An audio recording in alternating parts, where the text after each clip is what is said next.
Karena Nabi kita adalah seorang Nabi yang paling cinta dengan kita. Kalau kita ingin tahu ya, siapa orang yang paling cinta kepada kita, jawabannya adalah Nabi Muhammad.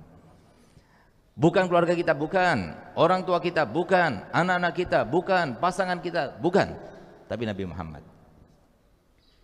Dengan dalil, pernah Nabi SAW bersabda, wallahi inni la arhamukum asyaddur rahmatan min rahmati abaikum lakum wa min anfusikum li anfusikum. Demi Allah, aku ini adalah zat, aku adalah seorang manusia yang paling mencintai kalian, melebihi daripada cinta orang tua kalian terhadap diri kalian, bahkan melebihi daripada cinta kalian sendiri terhadap diri kalian. Sebuah pengakuan, ada buktinya. Nabi Muhammad selalu tidak memberikan sebuah pengakuan, selalu ada buktinya. Bahkan bukan cuma diungkapkan buktinya, tapi diawali dengan sumpahnya. Nabi SAW bersabda dan bersumpah, wallahi law yushaku ahadukum bi syaukatin fi rijlihi la ajidu alamaha fi qalbi. Demi Allah, kalau seumpama kaki kalian terkena duri, sakit bukan? Demi Allah, aku rasakan sakitnya dalam hati. Adakah di antara kita ketika kaki kita terkena duri, terkena paku, kemudian orang tua kita menjerit karena kesakitan? Anak kita menjerit karena kesakitan? Suami kita, istri kita menjerit karena kesakitan? Tidak ada kecuali Nabi Muhammad. Nabi Muhammad cintanya bagi kita luar biasa. Bahkan di saat-saat yang kita bisa renungkan, bisa fahami, di saat-saat semua manusia lupa akan dirinya, bahkan lupa akan keluarganya, apalagi di saat itu Nabi Muhammad masih ingat kita. Nabi Muhammad di saat-saat ketika dicabut nyawa beliau, di saat itulah kemudian beliau mengatakan, ah ya Jibril, min sakaratil maut. Aduh, wahai Israel, alangkah sakitnya sakaratul maut ini. Di saat itu dia menahan sakit, tapi masih teringat kita. Bukan saudaranya, bukan sahabatnya, bukan keluarganya, tapi diingat umatnya, meliputi semuanya. Sehingga apa? Gelia Israel, apakah nanti umatku juga merasakan seperti rasa sakit yang aku rasakan ini? Maka dijawab oleh Israel, gelia Rasulullah, yang engkau rasakan ini sudah diringankan sampai 1000 kali lipatnya. Berarti mereka merasakan sakit lebih dari aku. Gelia, diangkat tangannya Nabi Muhammad. Apa doanya Nabi Muhammad? Ada 2 riwayat. Satu riwayat mengatakan, ya Allah, kalau begitu jadikan separuh daripada rasa sakit yang akan dialami oleh umatku, biarkan aku yang merasakannya semuanya. Di riwayat yang lain, Nabi SAW berdoa kepada Allah Ta'ala, ya Allah, jadikan semua rasa sakit yang akan dirasakan oleh umatku ketika sakaratul maut, biarkan aku yang merasakannya. Ada seorang Nabi yang seperti itu.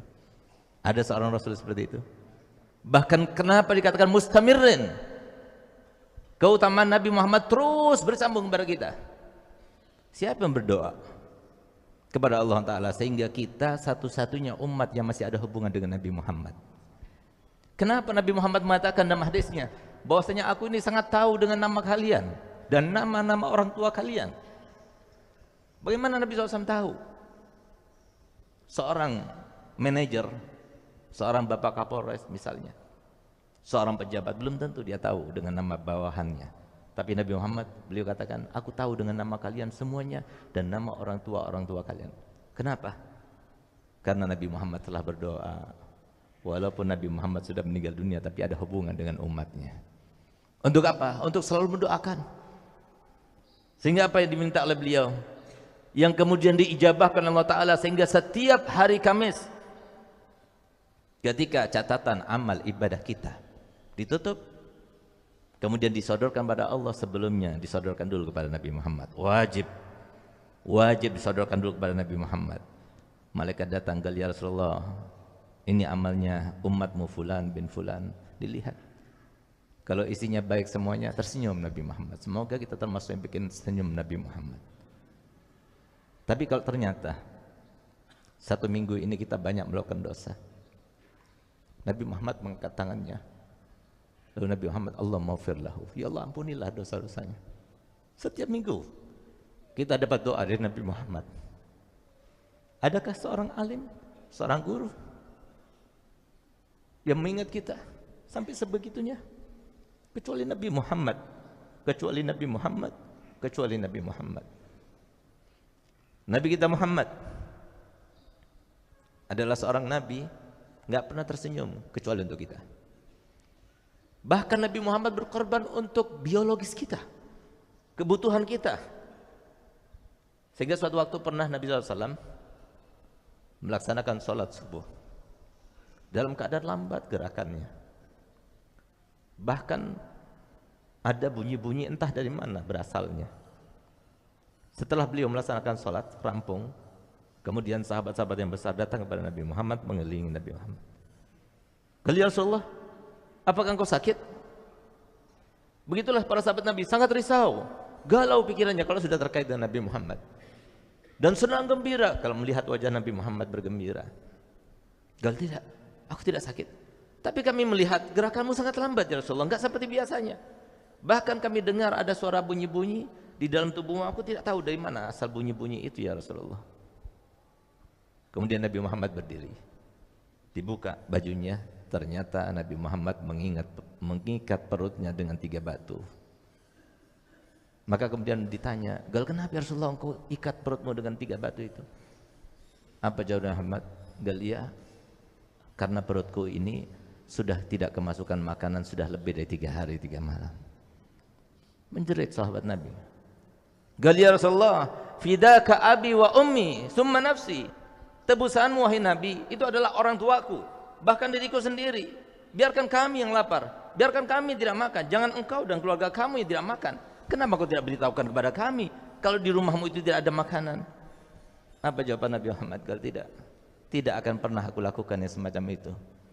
Apa kata Allah kalau aku membebani umatku? Biarkan aku jadikan apa yang terjadi pada diriku adalah hadiah daripada Allah, dengan harapan tidak ada seorang pun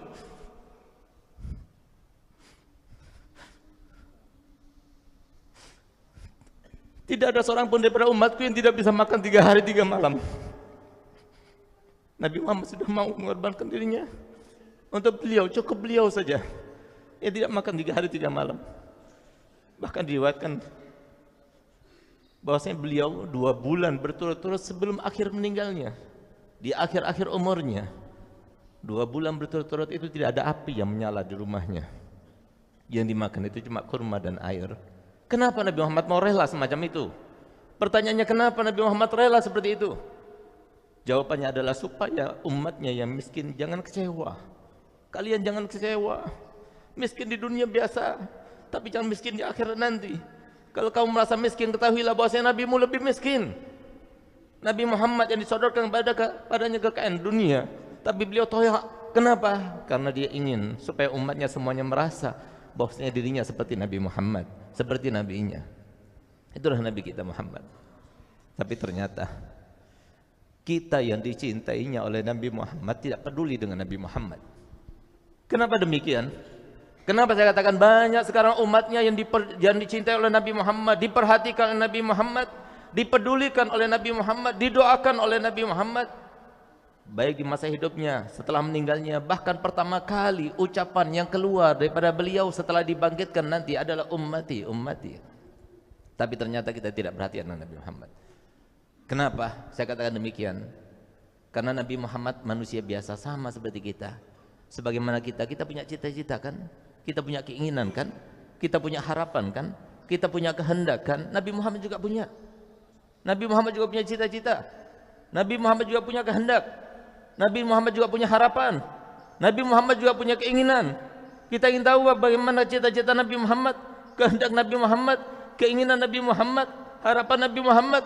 Harapan beliau adalah tidak ada seorang pun daripada umatnya kecuali masuk surga bersama Nabi Muhammad.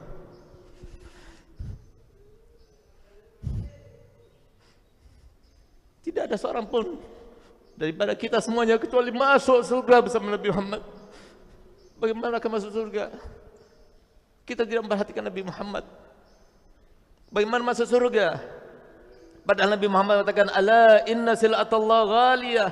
Ketahuilah bahwasanya barang yang dijanjikan oleh Allah dengan kalian sabar hadir majlis taklimnya, dengan kalian sabar melaksanakan solat 5 waktunya, dengan kalian sabar menjadi anak berbakti pada orang tuanya, dengan kalian sabar berbakti pada suaminya, dengan kalian sabar menyantuni anak dan keluarganya, dengan kalian sabar menghormat pada tetangganya.